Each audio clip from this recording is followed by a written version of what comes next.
Alors quand j'étais en prépa, je suis allé réviser mes concours dans un monastère bénédictin avec des amis qui étaient chrétiens.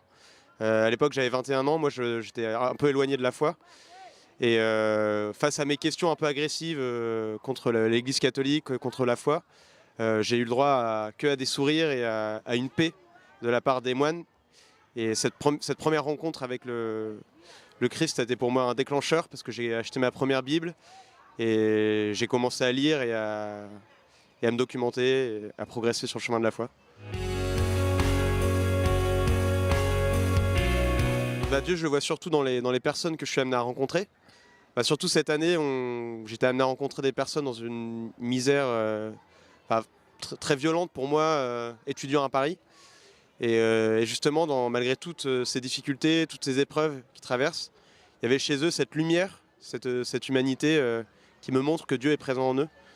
Et le fait de partager ces moments de vie, notamment avec les sœurs de la charité, les sœurs de Mère Teresa, on comprend que le Christ est dans ces petits, ces pauvres-là qu'on rencontre.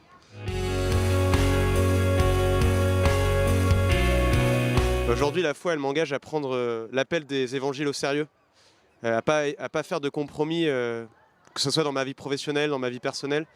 C'est vraiment répondre à l'appel du Christ, et voilà, sans se compromettre avec ce que le Christ appelle le monde.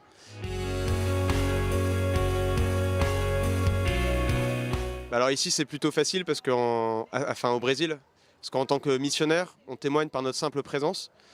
Au-delà même de mes capacités à témoigner, à parler de la foi, c'est avant tout le fait d'être là avec eux, par la participation à tous les événements d'église ici, par la prière en communauté avec les Brésiliens.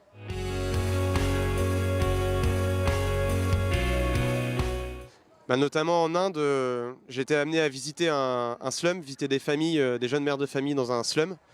Donc un slum, il faut imaginer un amas de tôle, de bois, tout est gris, il n'y a aucun espoir.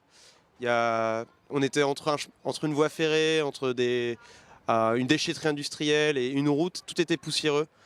Et quand on arrive là, on se dit mais pourquoi tu les as abandonnés? Dieu, pourquoi tu les as abandonnés? Et finalement, on se rend compte qu'en fait, c'est plutôt nous qui les avons abandonnés, c'est nous les hommes qui les avons abandonnés. Et ça, c'est une épreuve importante, un cap à passer. Ne pas se révolter contre Dieu, mais plutôt chercher en soi la réponse.